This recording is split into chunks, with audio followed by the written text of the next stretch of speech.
Bonjour à tous et bienvenue, chers auditeurs de Cinéphilie, dans cette deuxième émission, toujours consacrée à Eyes Wide Shut. Alors, nous nous étions arrêtés la dernière fois sur la scène du miroir, durant laquelle Bill et Alice s'embrassent et semblent entamer le début d'une relation sexuelle. Oui, c'est une scène assez courte, hein, d'ailleurs, qui, me semble-t-il, était effectuée techniquement en zoom, où on zoomait sur le personnage d'Alice, hein, c'est-à-dire que comme une volonté de la part de Kubrick de nous dire, nous allons nous focaliser sur elle, sur sa réaction, et c'est sur ce qu'elle pense voir ou percevoir, tu l'as dit lors de la première émission, comme une sorte d'image fantasmée euh, d'une réalité. Alors que Bill, lui, est concentré sur un acte sexuel absolument banal, comme s'il faisait ça tous les samedis soirs, hein, bon, voilà. Alors que on voit bien et on sent bien À à l'instar travers, de son collègue scientologue John Travolta. oui, qui lui doit en organiser un certain nombre. En tout cas, y participer. Et en tout cas, à l'instar du personnage d'Alice, dont on sent d'ores et déjà une certaine forme d'inquiétude. Je ne sais pas si le mot est bien adapté, mais en tout cas les prémices de son futur monologue avec Mais son c'est mari est c'est quelqu'un annoncé. de gêné, hein, de tourmenté. C'est pour ça que je dis elle est Oui. presque borderline, mais on le constate à plusieurs reprises. Toujours en lien avec cette scène du miroir, qu'annonce en effet une sorte de trouble, de quelque chose d'étrange à venir, un trouble chalice, mais qui n'est pas encore formulé. On le sent venir, on le voit venir, mais on ne le sait pas encore. Et depuis le début, ça gronde. C'est-à-dire qu'au début, durant la scène de la réception chez Ziegler, on sent déjà que Alice n'est pas tout à fait claire, hein. Elle est limite un peu plus ou moins dépressive, voire on sent qu'elle a une certaine accoutumance, bon, à l'alcool, ou alors, bon, là, en l'occurrence, la marijuana. C'est-à-dire qu'elle dit à son mari, bon, je te laisse, je dois aller aux toilettes. Et alors c'est étrange parce qu'on s'attend donc à ce qu'elle parte et qu'on la suive aux toilettes, et on voit qu'au contraire, elle se balade à la réception et elle se saisit d'une coupe de champagne qu'elle boit d'une traite. Comme si elle avait une sorte de tension, qu'elle avait besoin de se relâcher à travers l'alcool. Donc déjà, on voit que quelque chose ne va pas très bien dans la personnalité d'Alice. Par la suite également, il y a une scène intéressante qu'on a tendance des fois à oublier parce que finalement elle est très brève et elle paraît pas au premier abord bon, très intéressante. Mais comme toujours chez Kubrick, la moindre scène, le moindre détail, le moindre plan est en fait très riche de sens, très dense. Là, en l'occurrence, c'est Bill qui rentre de sa journée de travail donc dans son cabinet de médecin. Et là, il retrouve Alice. Alors, on a vu en montage parallèle, toujours avec la musique de Shostakovich, la journée d'Alice et de Bill, qui est posée presque en opposition.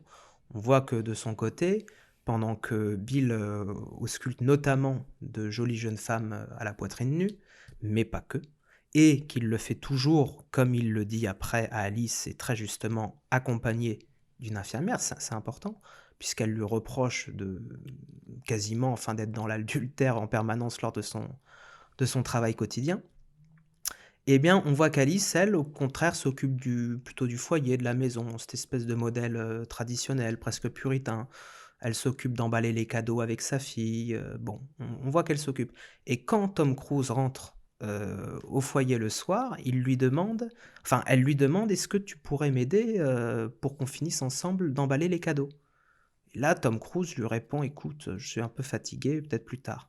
Là encore, on sent cette gêne, cette agressivité presque latente et rentrée de Nicole Kidman. On sent qu'elle ne peut pas obtenir ce qu'elle veut de son mari et qu'il y a frustration.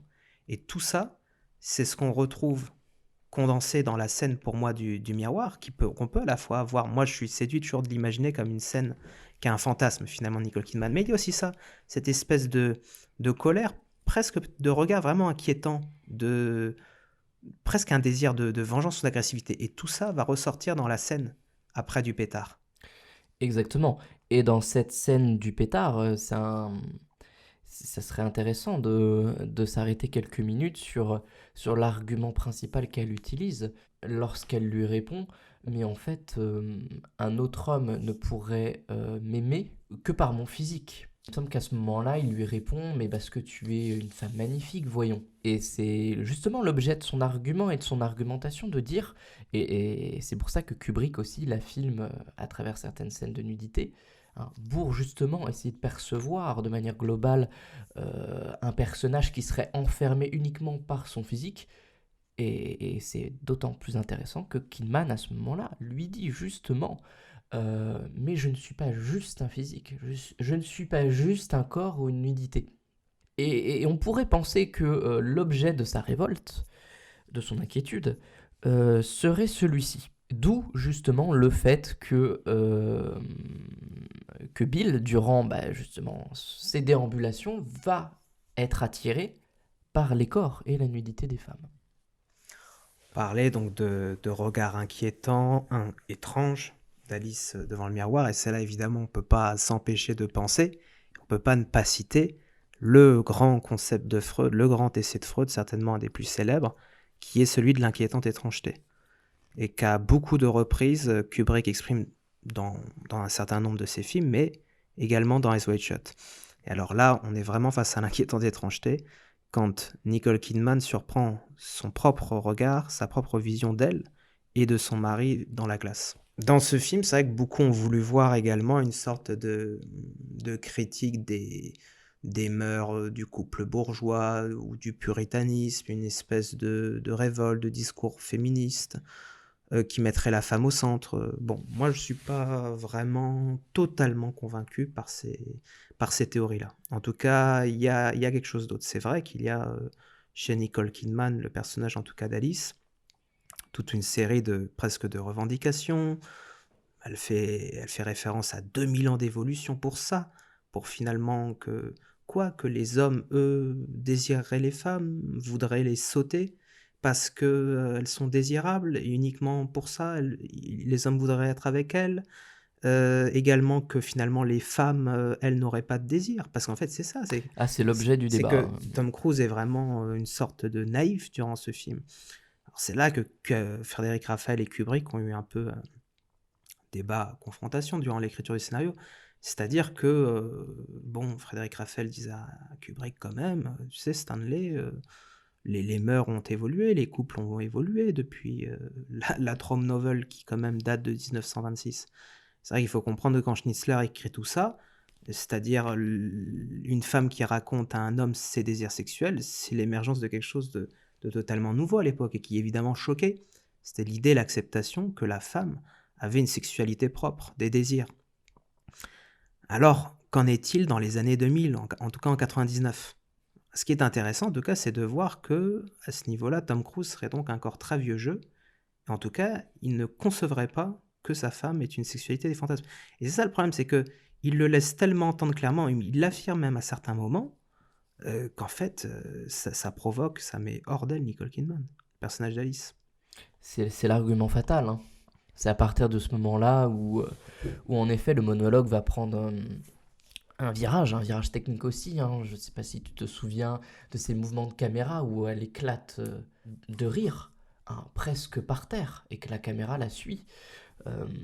Et c'est assez hein, justement troublant de voir à quel point justement elle se moque de sa naïveté. Et lui, on en a parlé lors de la première émission, il a une réaction qui est complètement stoïque, qui est une réaction d'étonnement. Il ne comprend pas. Littéralement, il ne comprend pas ce qui est en train de se passer. C'est ça qui est passionnant d'ailleurs dans cette scène, c'est que Kubrick s'attache vraiment à montrer les effets, les conséquences. C'est ça ce qui l'intéresse. Il nous montre une situation. Il déclenche une situation. Il déclenche une situation et il filme, il s'attarde sur son effet. Et l'effet va durer un certain moment. Le plan sur Tom Cruise avec le zoom est vraiment passionnant, je trouve. Alors, du coup, pour essayer de rebondir un peu sur ce personnage d'Alice, parce que ça va être une certaine forme, un emblème, on l'a dit tout à l'heure, de la féminité, ou en tout cas d'une certaine forme de féminité à cette époque, dans le contexte. Voire peut-être de féminisme, en tout cas, selon de féminisme, certains. Voilà, si on va plus loin d'un point de vue idéologique, sur le traitement, alors pas forcément du féminisme, mais en tout cas de la féminité et des femmes dans cette œuvre, et que nous avons une sorte de projection qui est assez troublante au premier abord. On avait parlé tout à l'heure des attentes des spectateurs, hein, par rapport à la frontalité d'un couple nu sur l'affiche, hein. Je parle en particulier de Nicole Kidman. Euh, et justement, c'est assez intéressant de voir à quel point ce traitement dans ce film sera complètement déjoué, ou au contraire bah, ira à fond, sauf que on voit bien que la plupart des femmes qui apparaissent dans ce film sont des prostituées. Même les femmes que l'on présume honnêtes sont en réalité des femmes qui ne sont pas au-delà de tout soupçon. Tu Même, penses même et surtout les femmes mariées, comme l'explique le séducteur hongrois Sandor à la réception. Mais vous savez, c'est ça, la grande joie du mariage, c'est de faire pour chacun, pour tous les deux, de la tromperie une nécessité. exactement. Et savez-vous pourquoi dans le temps les, les jeunes filles se mariaient? C'était pour pouvoir perdre leur virginité. C'est-à-dire que tu disais donc, est-ce que les filles dans ce film sont toutes des prostituées ou des mannequins ou autre? De toute façon, j'ai du mal à croire que la vision de Kubrick sur la femme soit en tout cas en l'occurrence dans le film, une vision totalement qui serait la vision d'une femme forte, innocente, au-delà de tout soupçon encore. Mais la vision n'est pas totalement sombre non plus. Mais il est vrai que, en tout cas, on voit également beaucoup de femmes victimes. Des femmes sous influence, des femmes droguées, des femmes prostituées, volontairement ou plus ou moins de manière forcée. L'une par son père, qui l'a prostituée avec des clients japonais. Ziegler qui entraîne toujours cette prostituée qu'on connaît au début sous le nom de Mandy, après sous le nom de Sally. D'ailleurs, c'est intéressant de préciser que Sally, c'est également et avant tout l'anagramme oral de Alice. Là encore un double, pas des moindres.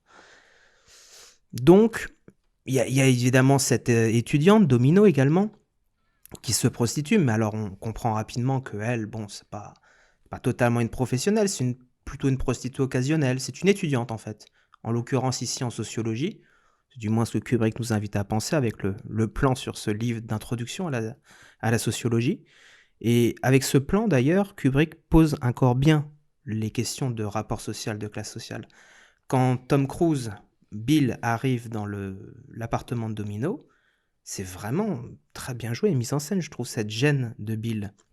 Il arrive, il sait plus où se mettre, il croise les bras, il les décroise, il est très gêné. Et au bout d'un moment, la seule chose qu'il est capable de dire, après avoir insisté sur le fait que l'appartement était coquet, alors qu'en fait, bon, c'est un appartement en plus, en l'occurrence, assez en désordre d'étudiante, il dit alors, bon, je suppose que tu voudrais qu'on parle d'argent, désormais. Et c'est ça qui caractérise Bill, finalement, c'est toujours le rapport à la question sociale, à l'argent. D'ailleurs, bon, Bill en argot signifie dollar, ou également la facture, l'addition. Il a toujours ce rapport naïf à la réalité, sans doute. Naïf, certainement, mais en tout cas, pour lui, la fonction sociale est très importante. Elle lui permet de se définir et de lui ouvrir beaucoup de portes.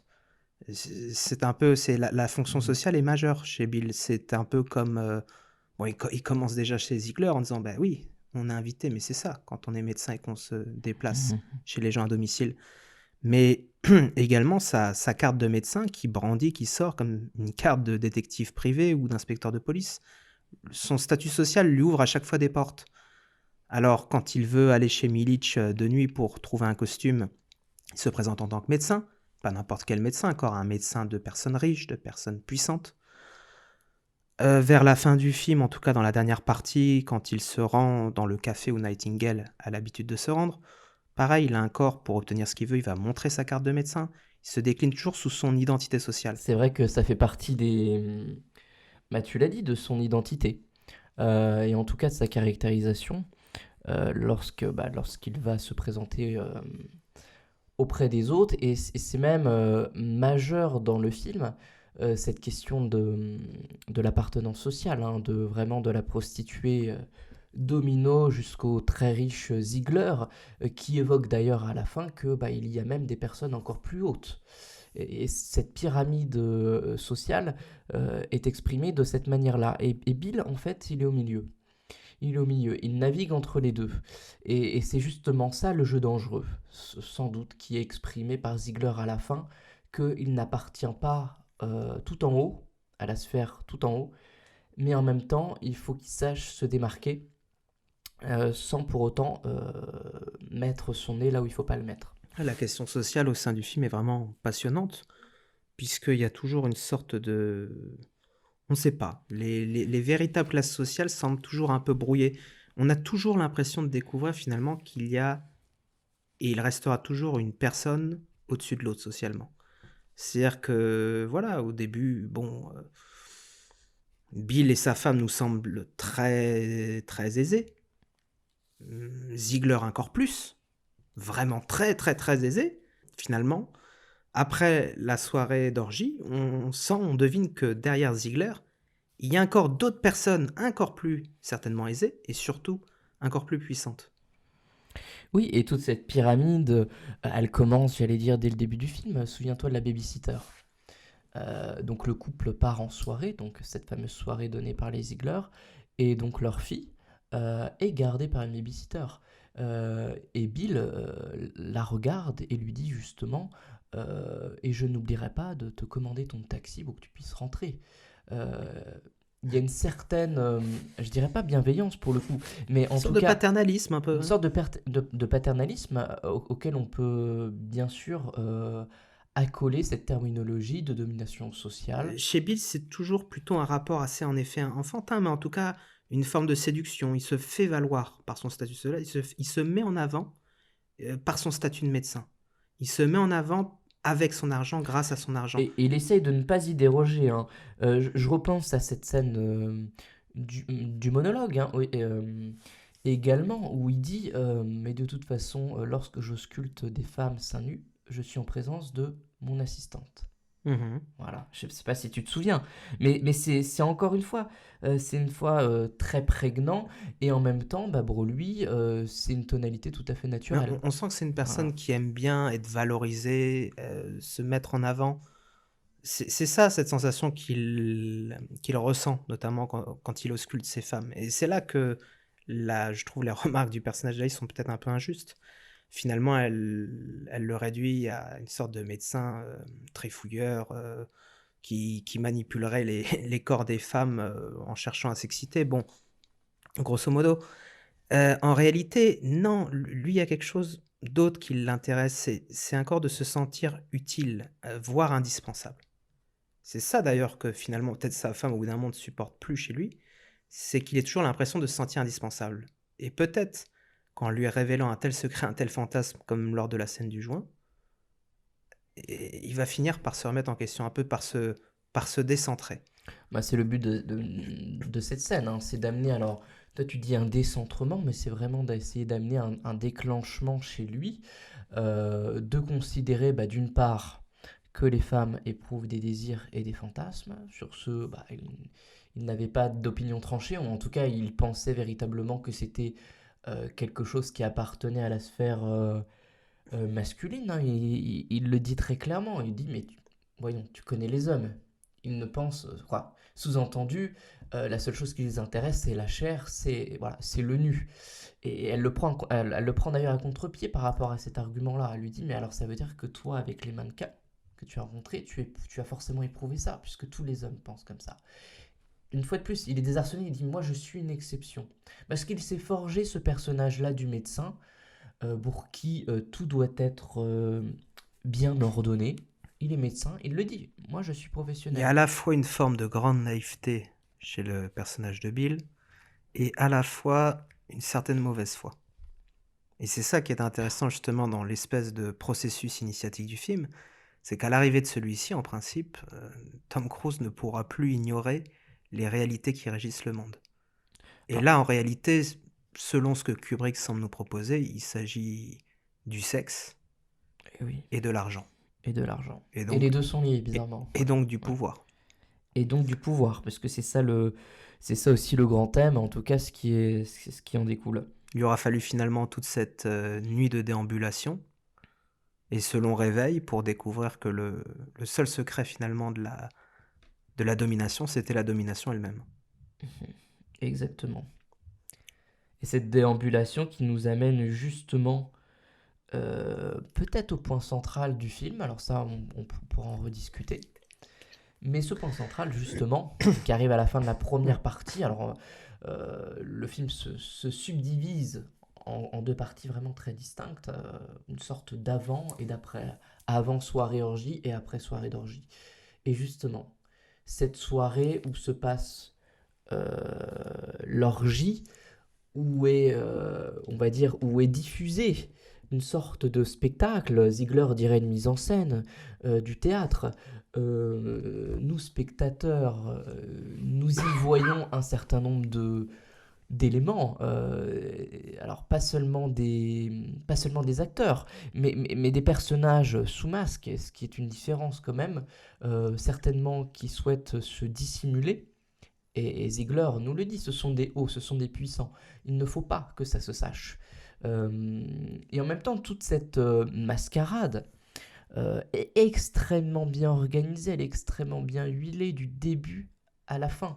Et on sent cette organisation spatiale euh, dans ce manoir qui va venir prendre une certaine forme d'orientation, un chemin dans lequel Bill s'est littéralement perdu, puisqu'il est justement cet élément euh, qui, euh, qui est là sans être là. C'est vraiment une séquence intéressante que cette séquence paradoxale où finalement les masques tombent. Les masques tombent parmi l'élite, parmi les classes dirigeantes, et à la fois tout le monde reste dissimulé.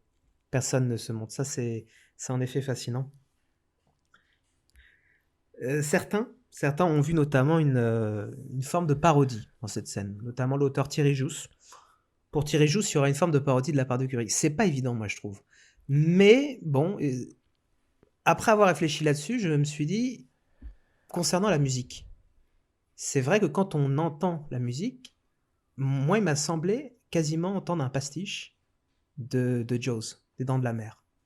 Vous voyez, ces deux petites notes répétées. Tin, tin, tin, Alors sur tin, la musique tin, tin, minimaliste tin. et sur la structure qui est Ça très m'a rappelé les Dents de répétitive, la Mer, moi. d'accord, alors c'est plutôt une musique... Quelque chose d'offensif, quelque chose ouais. qui montre. Il y a presque une forme, en effet, un peu de parodie des Dents de la Mer dans le thème. D'accord. C'est vrai que moi, à la première lecture, j'aurais vu ça comme une sorte de prolongation du rite, en fait. Donc Ouais. c'est une musique rituelle, en effet, qui est très entêtante. Le rituel est une parodie, une inversion du rituel catholique romain. D'où bon, là en l'occurrence un peu orthodoxe sur les bords, puisque Kubrick, pour la scène, utilise cette musique de Jocelyn Pook avec donc une liturgie orthodoxe roumaine, ici en l'occurrence de langue roumaine, passée à À l'envers. l'envers, oui. Donc une inversion, c'est une véritable Mhm. sorte de messe noire, c'est une inversion. Et Inquiétante étrangeté. l'inversion est Ouais, le propre du diable. ouais. Propre. Alors, d'ailleurs, concernant les rapports de Kubrick avec le roumain ou la Roumanie, bon, il peut être intéressant de voir que sa mère était une juive originaire plus ou moins de l'actuelle Roumanie. Ah, d'accord. Bon, est-ce qu'il D'où faut, ces quelques est-ce qu'il références. faut voir là une sorte de clin d'œil? Je ne sais pas. Bon. Mhm. En tout cas, oui, voilà. Donc une inversion qui se traduit notamment dans la mise en scène. C'est-à-dire que quand l'espèce de, appelons-le le maître de cérémonie, initie les jeunes femmes, qui elles semblent complètement d'ailleurs au passage zombifiées, elles sont droguées. Hein. Et ben, il ne tourne pas de gauche, de la gauche vers la droite, mais de la droite vers la gauche. Là aussi, une inversion encore. Alors que dans un cercle, on devrait tourner dans le sens des Mhm. aiguilles d'une montre, c'est-à-dire vers la droite. Il y a un véritable malaise hein, qui se Et là, dégage le de malaise est là, et l'atmosphère. c'est-à-dire que la liturgie elle-même est passée à l'envers. Donc tout est fait à l'envers, en fait. Mhm. Donc en fait, c'est une messe noire, quoi. C'est une inversion, une sorte de rituel plus ou moins satanique. Et donc, Bill arrive là-dedans avec un drôle de mot de passe, finalement, parce que le mot de passe, en l'occurrence, est Fidelio. Alors, Fidelio est un joli clin d'œil de Frédéric Raphaël et de Stanley Kubrick aux thématiques de leur film. puisqu'il s'agit de fidélité dans le couple. Mhm. Ben oui, justement, Mais alors c'est pas là, anodin. là désormais, il s'agit de fidélité dans leur couple, mais également de fidélité entre qui? Eh bien, entre les membres de cette société, entre les initiés, entre eux. Oui. Ils se doivent fidélité. Mhm. Ils doivent taire le secret. Et oui. Et oui, ça c'est une lecture qui est intéressante, hein.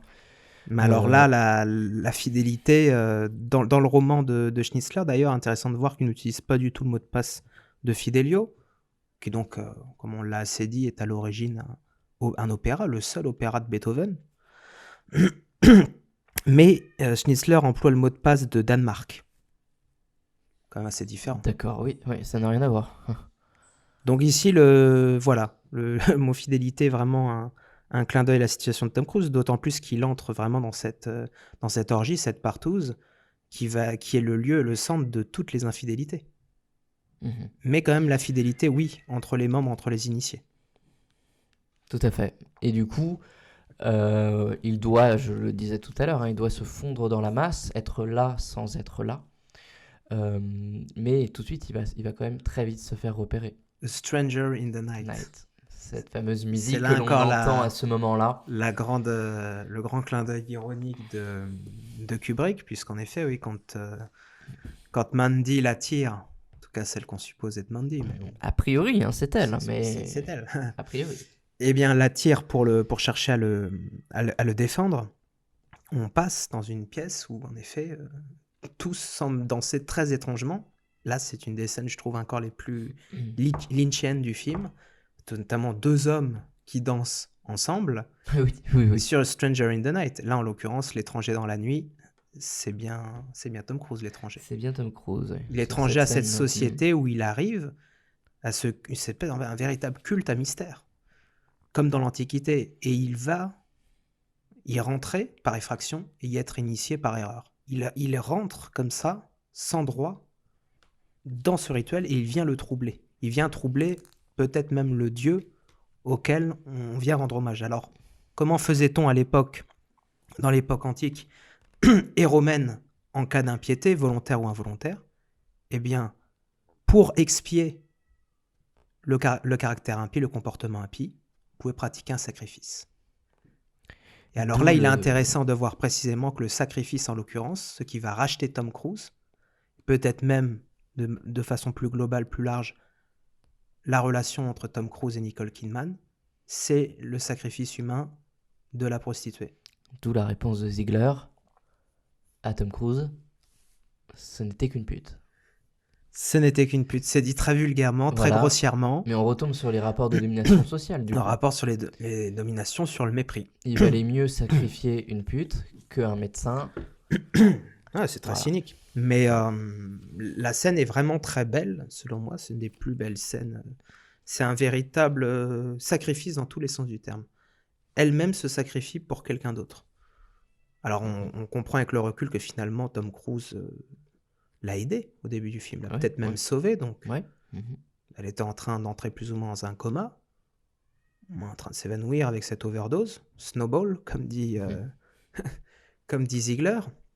Cette merde qu'elle s'envoie, un mélange de crack et d'héroïne. Bon, il a pris soin d'elle. Gardez-la plutôt, je dirais, 1 heure, puis faites-la ramener. Il a pris soin d'elle, et donc elle va le sauver, elle va l'aider. Et pendant tout le reste du film, il va être fasciné, obsédé par cette femme. Dès le début, il lui demande, à la soirée, « Qui êtes-vous » ? « Cela n'a pas d'importance, lui répond-elle. On peut également faire une lecture chrétienne de ce sacrifice. La lecture chrétienne est tout à fait la bienvenue. Le film, faut-il le rappeler, se déroule sur 3 jours. La symbolique chrétienne, et c'est au 3e jour que le Christ ressuscite. Faut-il également rappeler que le film se déroule durant la fête de Noël, fête de la naissance du Christ. Et c'est bien justement le Christ qui a dit également: il n'y a pas de plus grand amour que de donner sa vie pour quelqu'un que l'on aime. Donc ça fait un certain nombre de lectures qui seraient possibles à travers cette séquence. C'est un film d'une extrême richesse, on peut y mettre plein de choses. Toujours est-il que la prostituée va véritablement se sacrifier, un sacrifice du sang, pour acheter Tom Cruise. Parce que l'on comprend a priori, hein, un tel système de culte comme ça, après une telle impiété et une nécessaire expiation de la part de Bill, une fois qu'il est démasqué, eh bien, quand le grand maître lui demande de se déshabiller, on comprend a priori qu'il va être mis à mort. Mhm. Oui, oui, c'est vrai que c'est une mise à nu qui est vraiment réelle. On peut dire aussi symbolique d'une certaine manière, Et à encore partir du une moment où il se atteinte démasque. à la virilité. Et Le encore Tom une Cruise a atteinte. l'intégrité physique. Et du coup, cette séquence de l'orgie dans le manoir, euh, je pense qu'elle est mémorable à bien des égards, mais aussi parce que l'atmosphère qui s'en dégage est très très mystique et très mystérieuse, et que les interprétations sont quand même multiples à propos de cette séquence.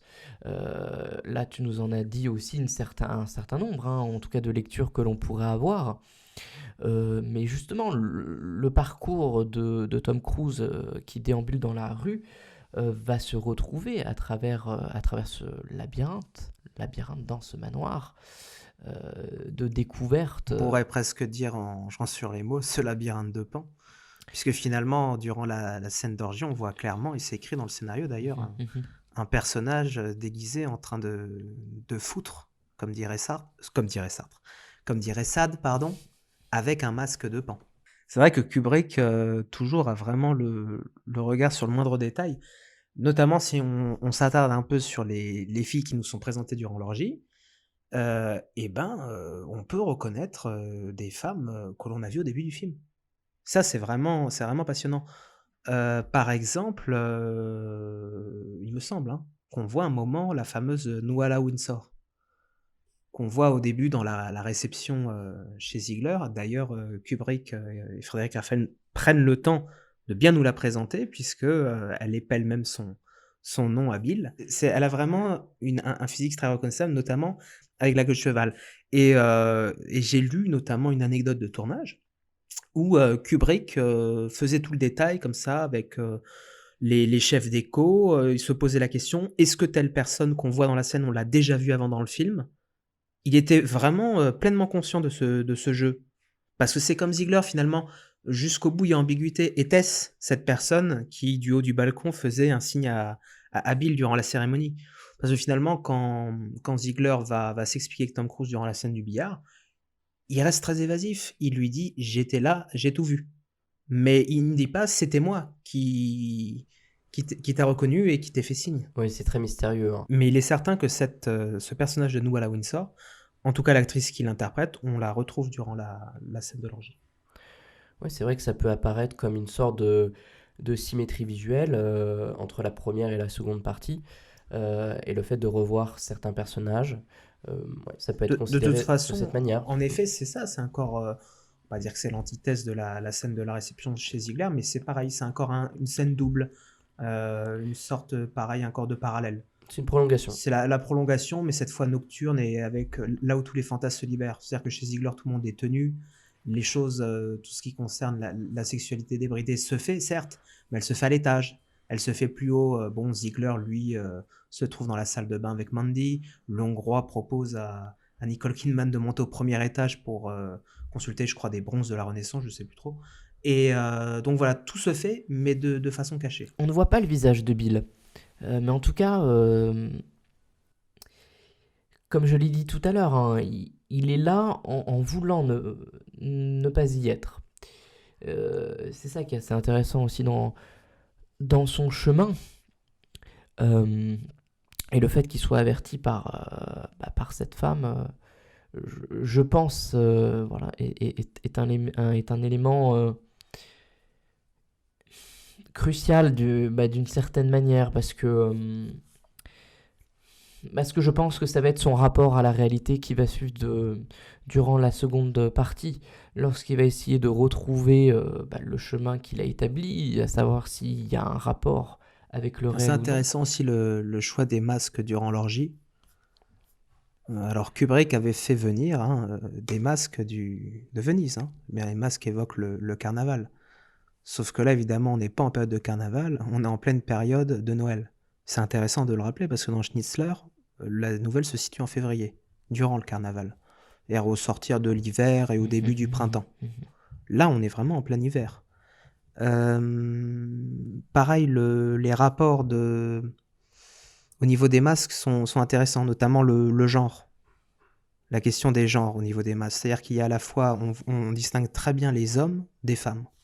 Et il y a un plan qui a retenu mon attention, qui est franchement intéressant, au, au niveau du rapport homme-femme et de la construction des masques, parce que bon, ces masques-là, on les trouve pas comme ça. Il faut faire une recherche, et Dieu sait que Kubrick en faisait, et que sa chef de décoration en faisait encore plus.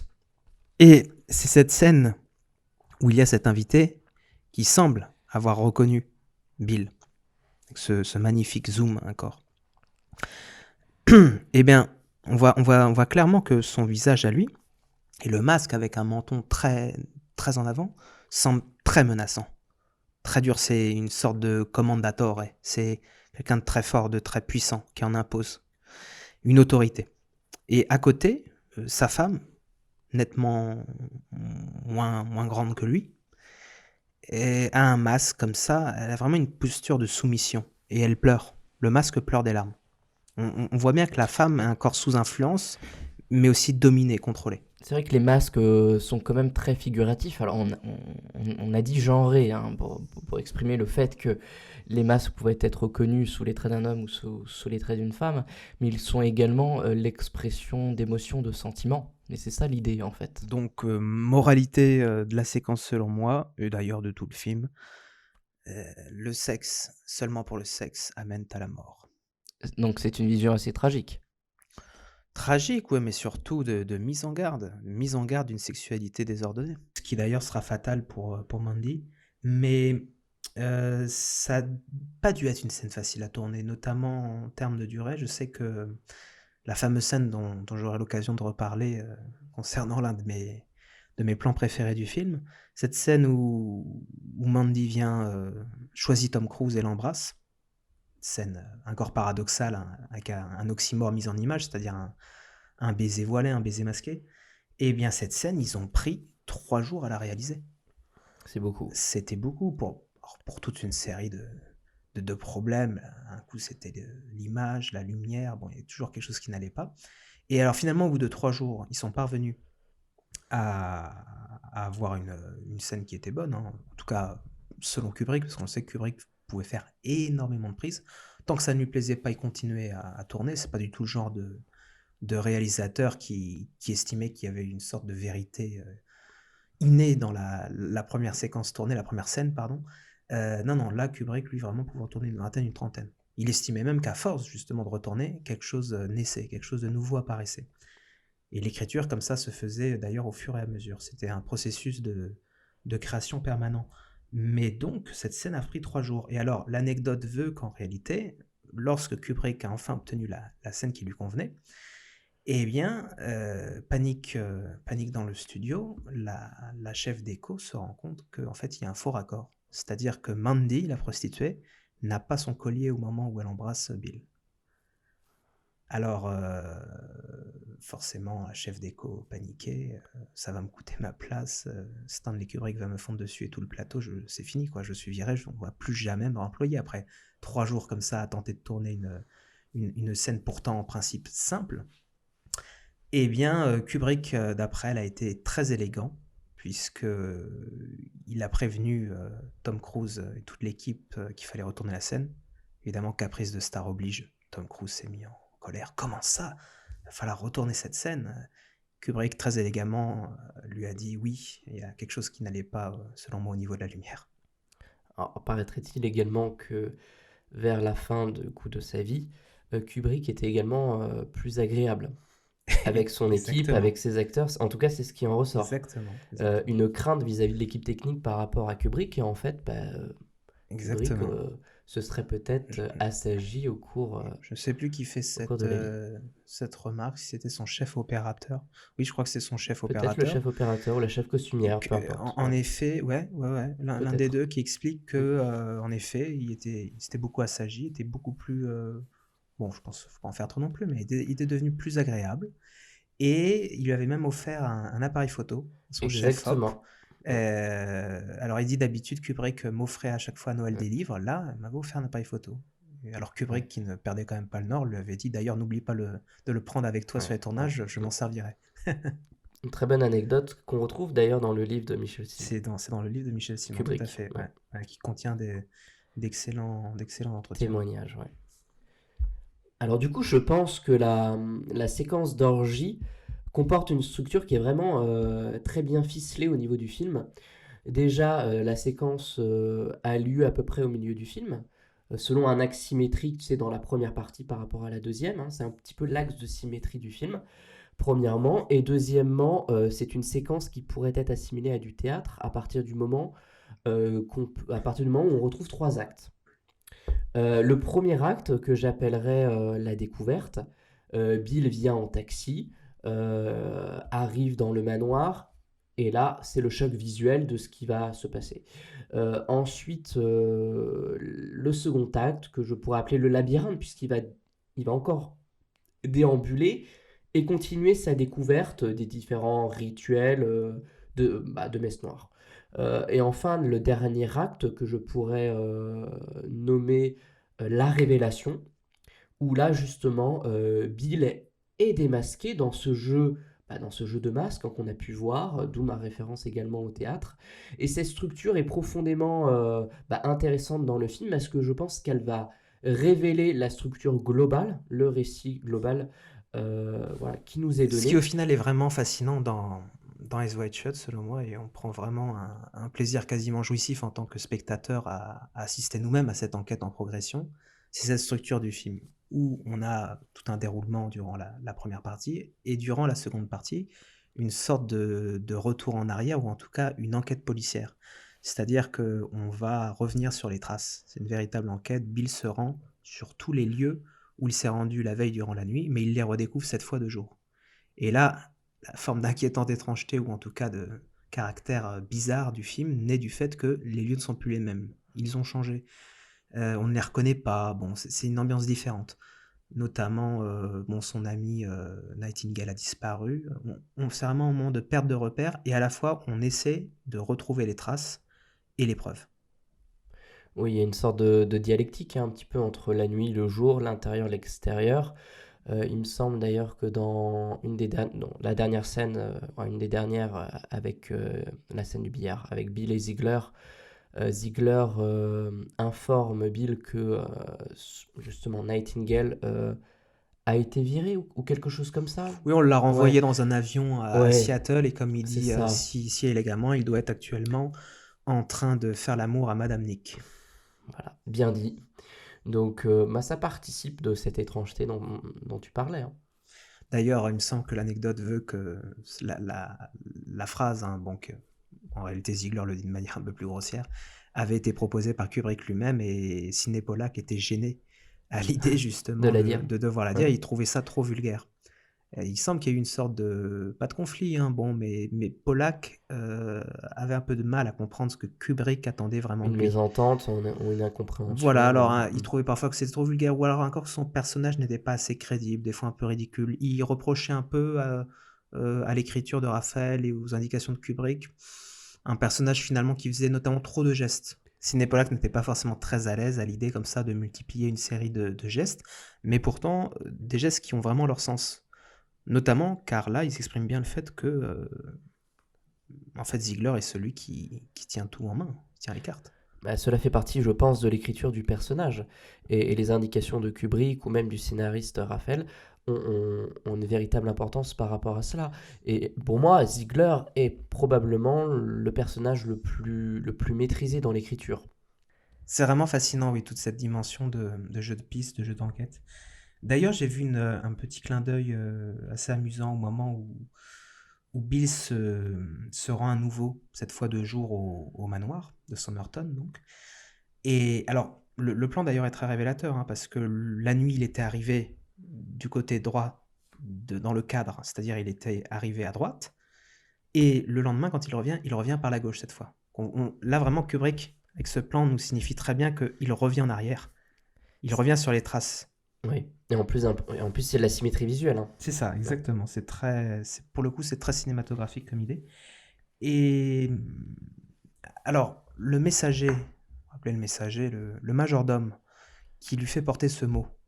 Alors là, c'est très fidèle d'ailleurs à la nouvelle, hein, parce que dans la nouvelle, ça se passe à peu de choses près de la même façon. Au moment où Bill arrive au manoir, cette personne qui semble être plus ou moins une sorte de majordome et qui vient lui apporter ce mot, et ben moi, ça m'a vraiment rappelé le personnage grimé de Max dans Il était une fois en Amérique. James Woods, je trouve, quand on le revoit à la fin, c'est une espèce de prince fantomatique. Parce que bon, faut-il le rappeler aux auditeurs, dans ce film, on pense durant quasiment les 3 heures, hein, en tout cas les 3 quarts, que le personnage de Max a bel et bien été assassiné, il est mort. Et on le voit à la fin réapparaître, totalement grimé, vieilli. Ben, ce personnage qui s'approche comme ça avec une sorte de démarche fatiguée, usée, comme ça, le dos un peu courbé, eh bien ça m'a vraiment... j'ai pris ça comme un clin d'œil, un petit hommage à Il était une fois en Amérique. Notamment, je pense que dans la structure globale du film Eyes Wide Shut, on retrouve finalement beaucoup de similitudes avec Il était une fois en Amérique, en tout cas sur cette idée de frontière très étroite entre le rêve et la réalité. Alors donc cette scène où Tom Cruise retourne voir en principe Domino est vraiment intéressante. Déjà à l'origine, si l'on est attentif, on constate qu'il revient voir la prostituée, a priori, pour tenter ce qu'il cherche à faire depuis le début du film, c'est-à-dire lui aussi vivre jusqu'au bout un fantasme, le réaliser, voir là ici en l'occurrence tromper sa femme. Et en fait, avant de se rendre chez Domino, il tente dans un premier coup, dans un premier temps, de commettre l'adultère avec Marion, la fille de Lou Nathanson, donc qui est mort au début du film. Et il appelle, mais ça ne répond pas, ou je crois que c'est son mari donc qui décroche.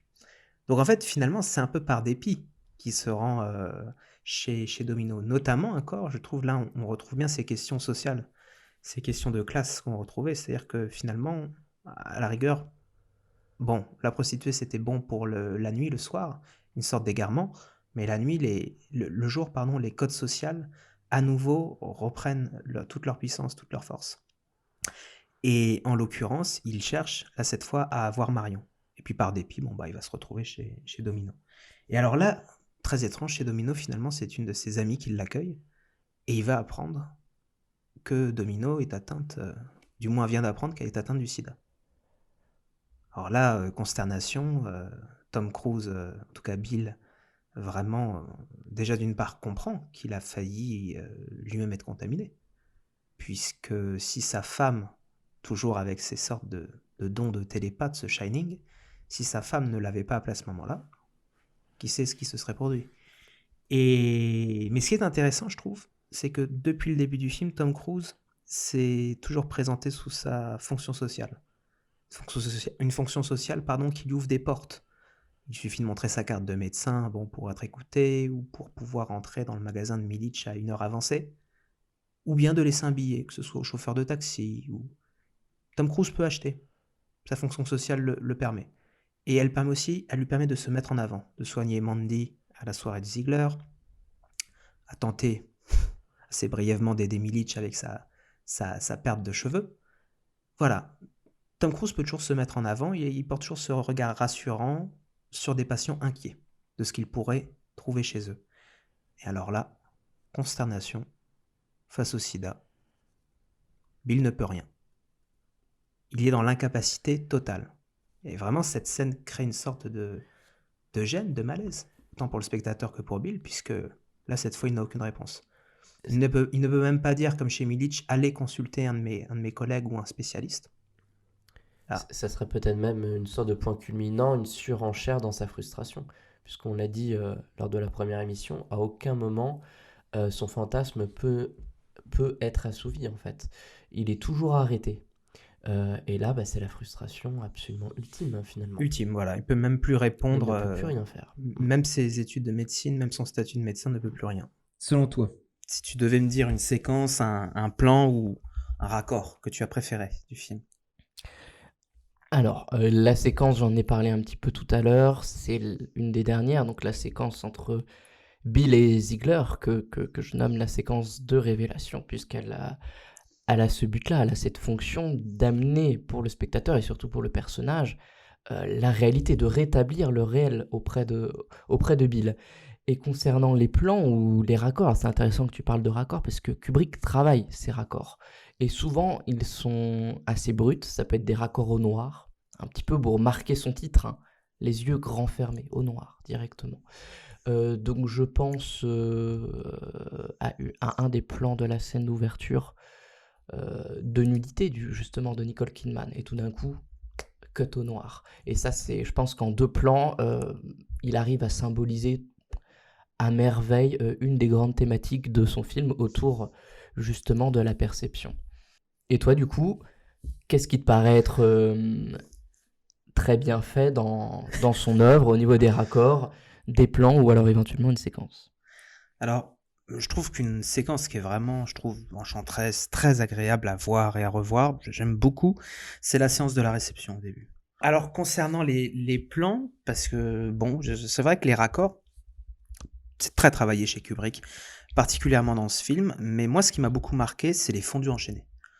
L'emploi de tout un tas de fondus enchaînés qui sont très efficaces, notamment quand Bill parvient à rentrer dans le magasin de Militch. Il rentre comme ça, avec un fondu. Ça montre comment la situation se débloque, je trouve, rapidement. C'est bien symbolique de comment l'argent permet de fluidifier les choses. Donc là, d'un plan à un autre, Cruise se retrouve dans le magasin du Rainbow. Mais ce qui m'a beaucoup étonné aussi, c'est certaines fins de séquences. Par exemple, la fin de la séquence au Rainbow, avec la fille, Lily Sobieski. Je la trouve folle cette fin de scène. C'est-à-dire, c'est très onirique. On la voit s'éloigner après qu'elle ait, comme un petit diable, susurré quelque chose à l'oreille de Tom Cruise et on la voit repartir et comme ça coupe. C'est fou. Euh, C'est ces coupures, hein, véritablement, entre les plans En plein milieu de scène, c'est très brutal en plus. qui sont très Ça symboliques. donne quelque chose d'irréel. On a l'impression de Et quelque du chose coup, d'irréel. dans la scène de bal, alors je repense à cette scène, à cette séquence, qui est à la fois grandiose par son décor. Dans un premier temps, par son décor, ensuite par ses éclairages. Et enfin par la situation. Et c'est d'autant plus intéressant qu'à partir de ce moment-là, on comprend que le couple n'arrive pas à cohabiter dans le même cadre, hein. Pour la simple et bonne raison que Bill se retrouve avec ses deux mannequins. Alice finit en fin de compte à danser avec une sorte de Hongrois fantomatique qui pourrait sortir de son esprit, hein. C'est une sorte de projection, on peut l'imaginer comme telle, projection de son inconscient, si vraiment j'emploie des termes un peu psychanalytiques freudiens.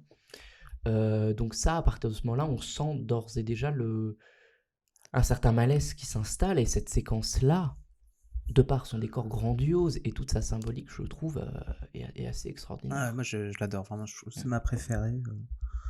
Puis vraiment avec toutes ces tentations, avec ces deux filles qui se Mhm. trémoussent, là, qui se dandinent comme des sortes de serpents. Quelque chose de très édénique, de très tentation de la jeunesse. Pareil, la fin, la manière de clore la séquence, c'est-à-dire que Nicole Kidman explique à Sandor qu'elle est mariée, elle lui fait le geste et elle touche ses lèvres avec ses deux doigts. Mhm. Et là, hop, cut, et on est sur la scène peut-être fantasmée, ou en tout cas de Tom Cruise et Nicole Kidman face au miroir. Alors, un plan préféré, alors sans aucun doute, sans aucune hésitation, je trouve un plan magnifique. Il y a de très beaux zooms dans le film. Très beaux zooms. Mais un plan comme ça, zoom justement, que j'ai préféré, c'est le moment où Mandy embrasse Tom Cruise durant la scène de l'orgie. C'est le fameux baiser masqué. Ça, c'est pour moi la scène qui symbolise tout le film, c'est-à-dire c'est à l'image du titre, les yeux grands fermés, c'est un oxymore. C'est-à-dire que le baiser est censé donner la vie, transmettre la vie, en tout cas communiquer des énergies vitales, transmettre les émotions, l'amour, et là, qu'est-ce que peut transmettre un baiser à travers deux masques? Rien, sinon justement la mort.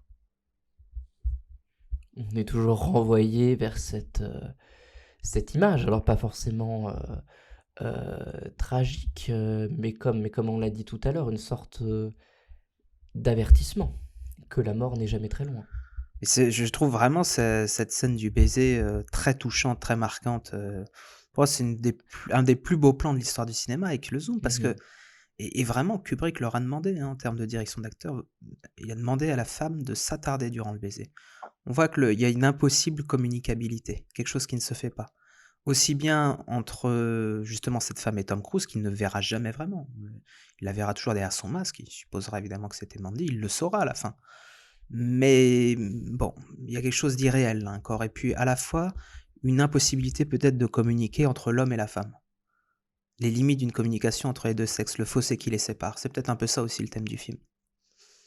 C'est pour ça que je trouve c'est ça, le baiser, la relation impossible. Et je trouve cette scène, enfin ce plan magnifique. Ça résume plutôt bien, en tout cas, en effet, l'histoire qui est racontée dans ce film. Et alors, selon toi, peut-être des points forts, des défauts? Est-ce que tu en as trouvé?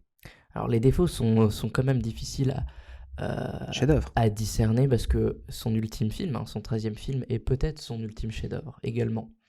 Comme on l'a dit, à la fois dans le traitement des thèmes, dans son style qui là ressort et vraiment se cristallise de manière quasi parfaite, hein.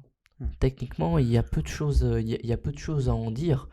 Alors, concernant les points forts, bah, je l'ai dit également, hein, il te montre deux plans, un raccord, et tout est fait. Et ça, je pense que c'est la marque d'un certain nombre de grands réalisateurs de Mmh. pouvoir utiliser le pouvoir de l'image et pouvoir utiliser le pouvoir de l'interimage, c'est-à-dire du montage, pour créer un sens qui dépasse l'entendement, c'est-à-dire qui dépasse pardon, la simple perception du film. On reste dans une sorte de métalangage. Et je pense qu'il l'utilise à un certain nombre de moments, mais pas seulement dans ce film-là, hein, certainement dans d'autres. Et ça, c'est une de ses grandes forces, de pouvoir, par un plan, par un mouvement, instaurer un propos. Et toi, du coup, Mmh. qu'est-ce qui t'a paru extraordinaire dans ce film? Alors, pour moi, il y a aucun doute, c'est un chef-d'œuvre. C'est certainement un des plus grands films de l'histoire du cinéma. C'est un véritable chef-d'œuvre. Donc des défauts, il y en a certainement très peu et je pense qu'ils sont subjectifs à ma simple vision. Maintenant, bon, sur le coup, j'avais trouvé assez frustrante la scène de la morgue, parce qu'on ne comprend pas très bien. On a un doute, on a encore un doute. C'est elle ou c'est pas elle? Mais justement, c'est ce doute que Kubrick, cette frustration qu'il parvient à nous Mmh. transmettre, qui est encore fascinante et qui nous permet de nous poser encore plus de questions et à nous questionner. Maintenant, un défaut, je dirais, bon, il y en a pas a priori, mais peut-être une scène de discussion entre Cruise et Kidman à la fin du film, peut-être un peu trop longue, quand ils sont dans leur chambre à coucher. Et alors peut-être une question pour terminer cette émission quand même, puisque bon la fin a fait pas mal débat, notamment au niveau des divers auteurs. La fin, c'est quoi? C'est une fin comment? C'est une fin énigmatique, c'est une fin étonnante, Ça reste une fin un mystérieuse. fuck comme ça lâché à la fin, du film et hop, on revient sur la vase de Alors, Shostakovich? cette fin énigmatique est sujet à plusieurs questions et à plusieurs dires, hein, de la part de critiques, allant dans un bon sens ou dans un mauvais. Certains diront que c'est une ultime provocation de Kubrick, une provocation faite à la société de terminer son œuvre sur un fuck. Voilà. C'est un peu simpliste, je pense. Une deuxième lecture serait de dire, mais en fait, Nicole Kidman appelle son mari à entrer dans le cercle, à entrer dans cette élite qui propose des orgies. En tout cas, à en adopter l'attitude. Et d'autres diront que c'est un retour au calme vers le quotidien. Peut-être la naissance d'un enfant galactique? Voilà, certains diront ça, on ne va pas les nommer ou le nommer plutôt, mais certains le pensent. Personnellement, je ne le pense pas, il ne faut pas non plus tomber dans des explications hors normes. Ce fuck aussi, pour reprendre cette terminologie, peut rappeler l'importance de l'existence face à la mort. Hein. Tu l'as dit, c'est un ultime mot, une ultime proposition vers le vivant, pour échapper à la mort. Le sexe étant cette sortie-là. Ouais, bah, tu vois, sans trop t'étonner, vous étonner, moi, j'y crois pas du tout à ces histoires et comme je l'ai répété, pour moi, le film, c'est justement le sexe qui transmet la mort. Alors, enfin, le sexe qui amène à la mort, quand il est uniquement conçu sous forme matérielle, corporelle. Voilà. Donc, maintenant, j'ai du mal à comprendre comment Kubrick pourrait terminer son film avec un désir de revenir à quelque chose de positif ou d'optimiste, ou vers la vie, justement, si il est fait allusion au fuck, au sexe et donc à la mort. Pour moi, c'est une fin, au contraire, très pessimiste. C'est une fin très pessimiste, à l'image de beaucoup, ou d'un certain nombre des fins de films de Stanley Kubrick. Du moins, pas très optimiste. C'est vrai que pour aller dans ton sens, en tout cas dans le sens de ton interprétation, il y a quelque chose de cyclique. Le cycle. Je l'ai dit, hein, en deux plans, il est capable de nous montrer les choses, de nous les dire. Bah là, j'ai envie de te dire, c'est en deux musiques. Mais c'est ça la catastrophe, c'est-à-dire de Bill et d'Alice, c'est qu'en réalité, ils sont revenus au point de départ. Et Tom Cruise a eu une occasion. Elle a toujours été extra-lucide, elle a toujours su. Elle n'a pas besoin d'être éveillée. Elle n'a en rien progressé. Et d'ailleurs, tout le savoir que vient lui amener Tom Cruise sur la soirée, sur le reste, sur ce qu'il a vu, ça lui en touche une sans en faire bouger l'autre. C'est une expression tout à fait adaptée. Et alors, non mais je veux dire, c'est quand même incroyable. Et alors lui, lui ça lui fait quelque chose, il ouvre enfin les yeux.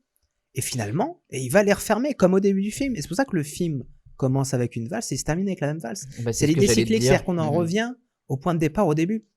Et la valse, durant le film, est justement liée au quotidien, aux choses routinières. On les voit au début dans leur quotidien se préparer sur la valse de Shostakovich. On revoit ensuite Tom Cruise se rendre à son cabinet médical et faire sa routine de médecin sur la valse de Shostakovich. En fait, ils reprennent leur routine qu'ils ont toujours eue. Donc, en ça, après tout ce qui s'est passé, après les possibilités d'éveil qu'a eu Tom Cruise, j'ai du mal à croire qu'en revenant à ça, et en passant par le vulgaire fuck, il y a un quelconque optimisme enfin et de plus. Pour moi, alors ça c'est quelque chose que j'ai entendu nulle part. Et pour moi, ça me paraît pourtant être une évidence. C'est vraiment dégradant comme fin. C'est très vulgaire, c'est très trivial, c'est très dégradant. Je te propose qu'on se revoie pour de nouvelles aventures cinéphiliques. Et voilà. Et ben voilà, on peut se dire à bientôt. Allez, au À bientôt.